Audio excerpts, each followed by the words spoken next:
We are recording, which means this Zoom room is live, so your phone should be put away. Your devices should not be used for distracting purposes. And if you need to find the Zoom room, you can go to announcements and then click on your week's announcement here. If it would decide to load, that would be stellar. You can click on the link right at the top, or you can go to modules and then resources, and the For Real Zoom room is right there, ready for you to just click the link, and it should run through automatically. One last reminder, just kind of for the good of the order and for the video's sake, that the Zoom room is projecting the projector screen in the classroom. So if you're curious what I'm doing, you can check up there. If your Zoom room stops functioning or can't connect or whatever, it's also going to be this screen right here. Okay, so before I get into the syllabus, there is a QR code on the version in the modules. You guys ignore that one. You have a red one in the replies, which is right here. So this is how you scan your QR code. You have to do the red one because there's an orange one on the other one. That one's for second period and that good stuff. Okay, so let's talk about the actual syllabus here so that we can see what we're working with. If you go to modules, and then you find your way to the bottom of week 1, you're going to see there's the Blakeney Future Ready syllabus, or B. Blakeney, excuse me, Future Ready syllabus for 23-24. I'm not going to read this to you since you guys know how to, I know you guys know how to read. I do want to touch on the materials required for this class. Technically, there aren't any like required materials. Caitlin, I hope you're not on your phone. Okay. All right. Thank you. It's also on your computer. You do need a computer, whether that's school or personal. You can use either, but I do want to remind y'all that the tech team cannot service your personal devices. So if you have some type of Canvas related or school related issue, tech team unfortunately can't fix it on a personal device. So, but we have this nice lab that we can take advantage of, and that'll provide a lot of our computer stuff. Notebooks and writing utensils are good to have if that's the way that you prefer to kind of organize your thoughts. I have a couple pencils and some spare sheets of paper, but I don't really have like notebooks to for you that you need to use or turn in or grade it or anything like that. But it is a valuable material to use in the room. And you need access to the internet, which I don't believe is an issue. But if it is, we can work it out and I can find something or I can find solutions that will work best for you. Okay. Moving past the boring stuff, because this is kind of the objective of the course, the description. We're going to understand what that is as we do the class. But it's basically, we're designed to prepare high schoolers for a variety of adult and professional skills outside of the high school classroom. Then the objective is to teach you these important skills, not only to be a better adult out of high school, but one that can thrive in our modern world. Those are the two basic big guys on the course description. Let's move down to some course policies real quick. This is a CTE course, so we're focused on career skills especially, as well as professionalism. A lot of CTE is bringing the workforce experience. That's my experience before teaching, is working in a variety of positions. It brings that into the classroom, so you can start to experience that before you hit it in the world.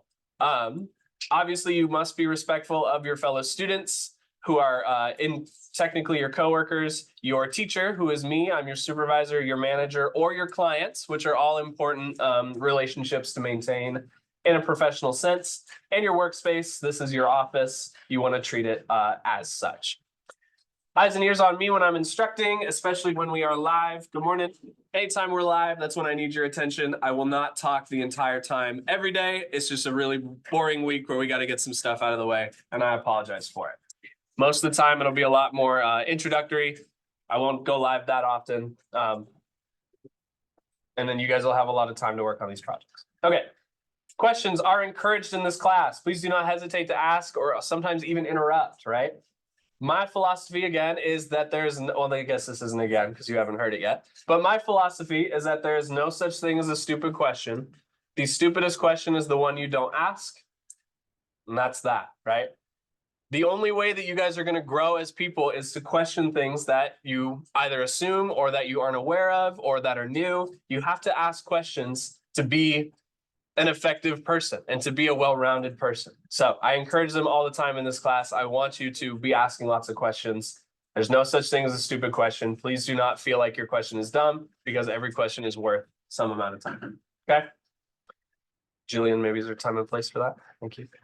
Okay, let's talk about honesty policies. Cheating will not be tolerated. Pretty obviously, the school policies, we just run with those. If I catch you copying somebody else's work, you will receive a 0 on that assignment or quiz. Now let's define copying. So stuff like looking at info online is great. Brainstorming and working together with friends is great. Having new friends teach you things is also great. None of those count as cheating. None of those are academic dishonesty. If you both turn in the same paper or the same project with 2 different names on it, we're going to have a conversation, right? Basically, it's just your work should be your own. It is your own responsibility. And if I have a question about something, you and I will chat. But I don't anticipate that being a problem because you guys have all been really good. And my Skyline experiences so far, it has not been an issue. Violators get reported to the appropriate admin, appropriate counselor, and then we will go from there. Hi, welcome back. So these last 2 things are kind of AI related. All content that you create, images, etc., text must be school appropriate. You will receive a 0 on an assignment that violates this policy and results in an email home to your counselors or your guardians. If it's school appropriate, again, this has just not been a problem at all, but I want to put it in writing so that we're all on board that let's not send anything inappropriate to one another.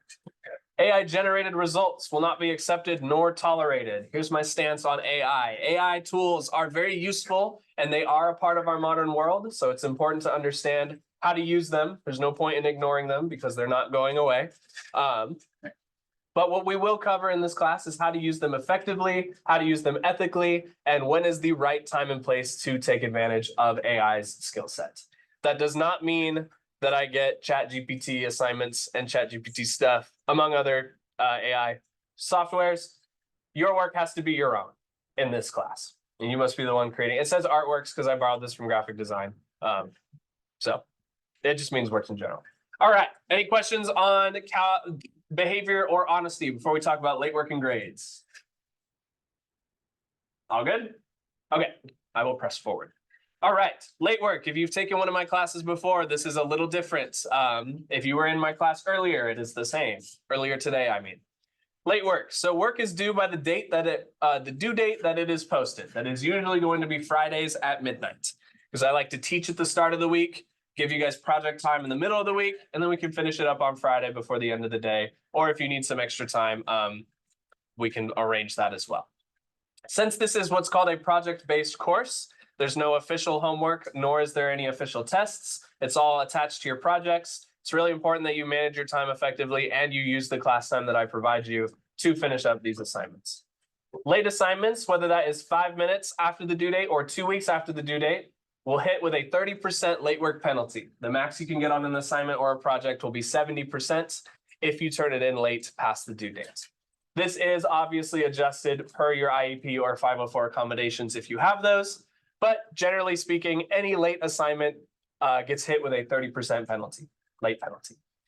Late work is accepted up until the nearest quarter end. In this case, it's quarter 3 on April 15th and semester 2 grading ending on June 7th. So that means you can turn in any assignment up until these dates. But if it's after the due date, the max you can get is a 70%. So you can turn something in that, let's say you turn in your scavenger hunt on April 14th.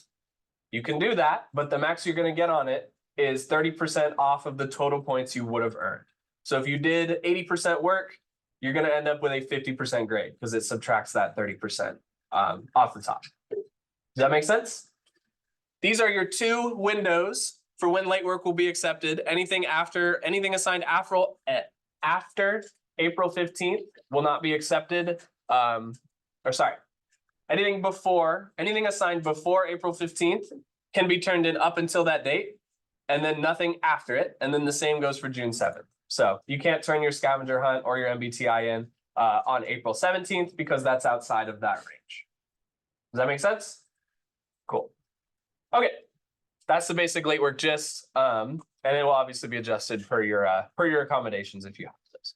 All right, let's talk real quick about the absence policy. The seating charts I'll touch briefly on. I'm thinking of mixing those up every 4 to 6 weeks so that you guys have an opportunity to interact with a bunch of students in class, collaborate with a wide variety of people. So that is an important skill in the workforce and in the outside high school space. So 4 to 6 weeks, we'll probably have new seating charts. It's about every month, month and a half, give or take.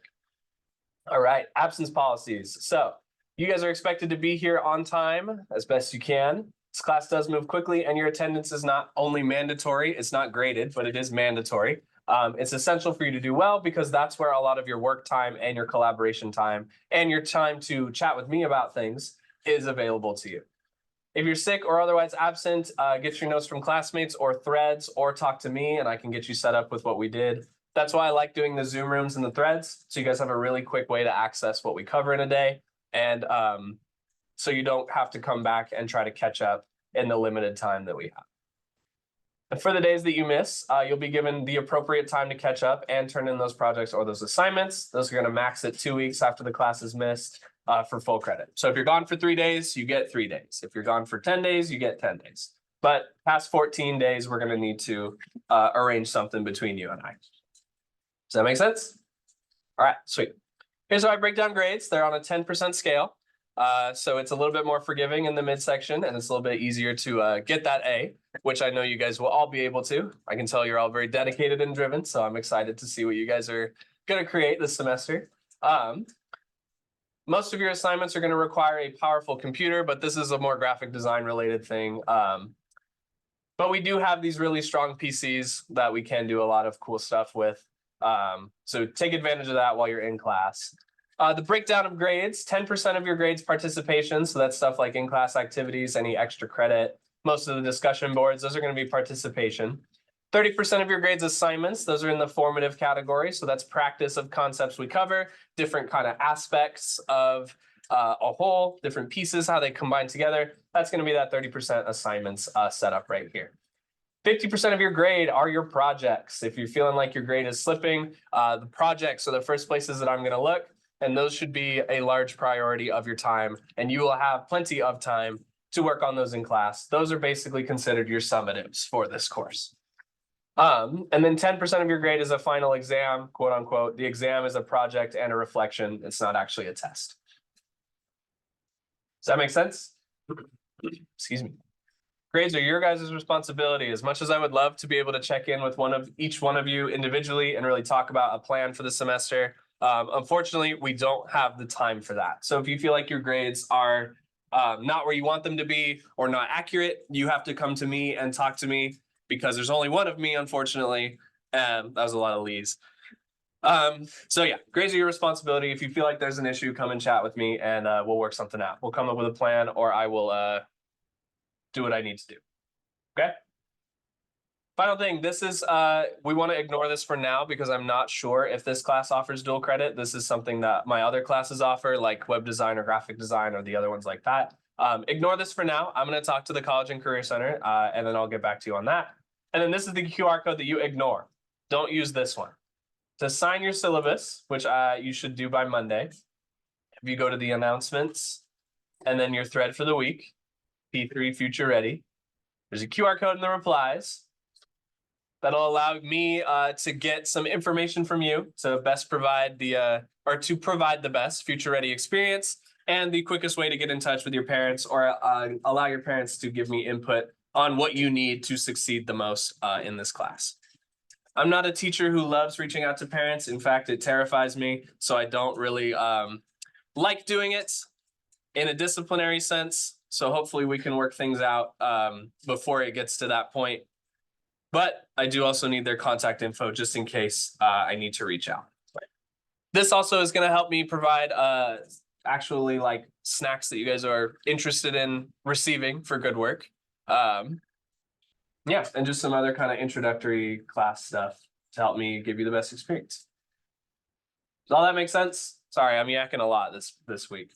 I won't do it a lot. I won't do it all the time.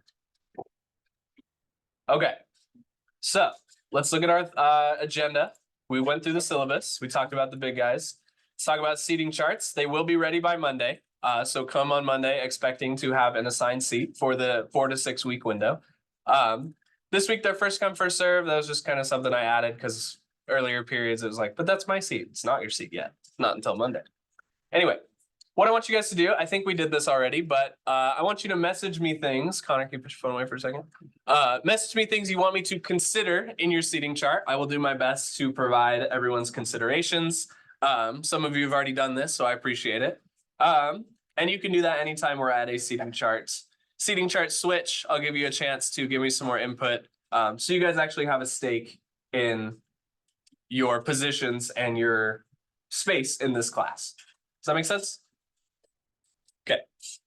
So last thing I have is the rest of the period we have dedicated to work time. Is it anybody's first day today? I think I saw a few people. Yeah. Okay, cool. All right. So this time is helping me or allowing me to help you catch up or showing you how things work in the class. These are your big 3 activities that are due by midnight tonight. So you want to make sure that those are finished. Done is better than perfect. If it's not 100% perfect the way you want it to, still way better than the 0. If I don't have it, which is what I have to give you if it's not submitted at all. Okay, so done is better than perfect. We're about process over product. You will make mistakes in this class, and that is okay. This is a safe place to make mistakes. Just for context, I make mistakes all the time as an adult. It is the only way I know how to learn anything, unfortunately. So that space is available for you, and I want to provide that as much as I can. So, does anybody have any questions on what I've covered thus far, what I've talked about? Is it all making sense? It's all pretty much out there for reading. Okay, cool. Thank you guys for listening. I'm going to start wandering, helping you guys out. This time is yours to work on whatever you need to work on, prioritizing my things. And we'll have a nice, chill Friday. Thank you guys for listening. Can't end the meeting.